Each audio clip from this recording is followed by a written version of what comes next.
নমস্কার বন্ধুরা, সোনালী কথার আরও একটি পর্বে সবাইকে স্বাগত।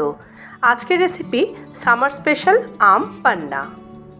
সামার স্পেশাল আম পান্না শরবত তৈরি করার সাথে দেখিয়ে দেব কিভাবে বছরের 12 মাসই আপনারা এটিকে স্টোর করে যখন খুশি তখনই খেতে পারেন।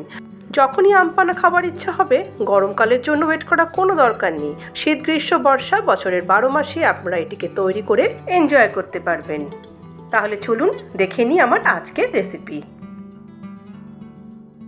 এখানে নিয়ে নিয়েছি মোট 3টে মিডিয়াম সাইজের কাঁচা আম। আম পান্না বানানোর আগে আমগুলোকে যদি 5 থেকে 6 ঘন্টা জলের মধ্যে ভিজিয়ে রেখে দিতে পারেন, তাহলে আমের ভিতরে যে গরম ভাব সেটা চলে যায়। এরপর এগুলোর খোসা ছাড়িয়ে নেব। আজকে এমন একটা টেকনিক দেখিয়ে দেবো যাতে করে আম পান্না করার সময় আম পুড়িয়ে বা অনেকক্ষণ সময় ধরে সিদ্ধ করার কোনো দরকারই পড়বে না। দেখুন, আমি এখানে আমগুলোর গায়ে প্রথমে একটা ছুরি দিয়ে এইভাবে একটু চিড়ে নিচ্ছি। খুব বেশি গভীর করে চেরা দরকার নেই, হালকাভাবে একটু চিড়ে নিচ্ছি প্রত্যেকটা গায়ে। এবার এগুলোকে একটা কুকারের মধ্যে নিয়ে মিশিয়ে দিচ্ছি সামান্য পরিমাণে জল।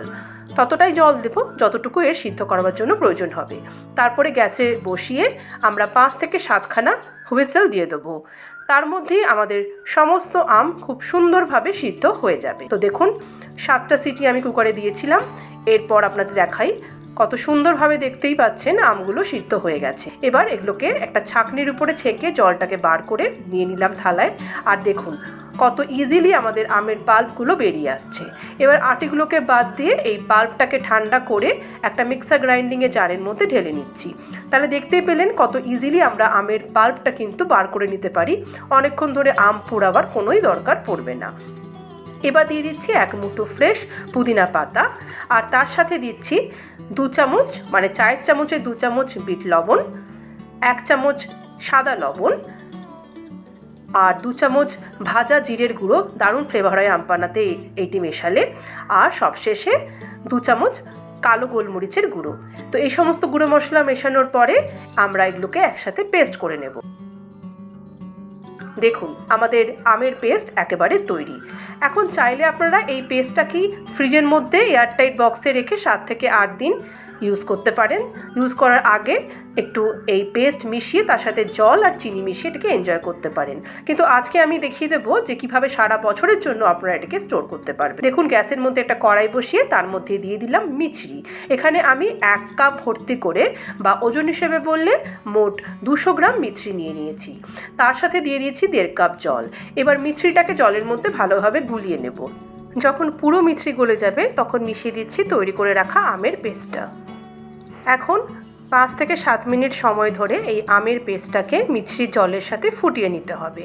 খুব ঘন করে যে আমরা এটাকে তৈরি করব তা কিন্তু নয়, একটা রানিং কনসিস্টেন্সিতে এটাকে বানিয়ে নিতে হবে।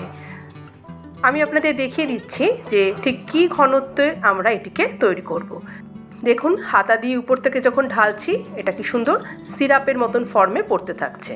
হাতে নিলে হালকা চিটচিটে একটা ভাব আসবে। চিনির শিরার যে একতার বা দুতার তৈরি হয় সেরকম কিছু নয়। তো এখন এই গ্যাসটিকে অফ করে দিচ্ছি। আর যেহেতু চিনি মিশিয়েছিলাম, ক্রিস্টাল ফর্মেশন যাতে না হয় তার জন্য মিশিয়ে দিলাম 1খানা পাতিলেবুর রস।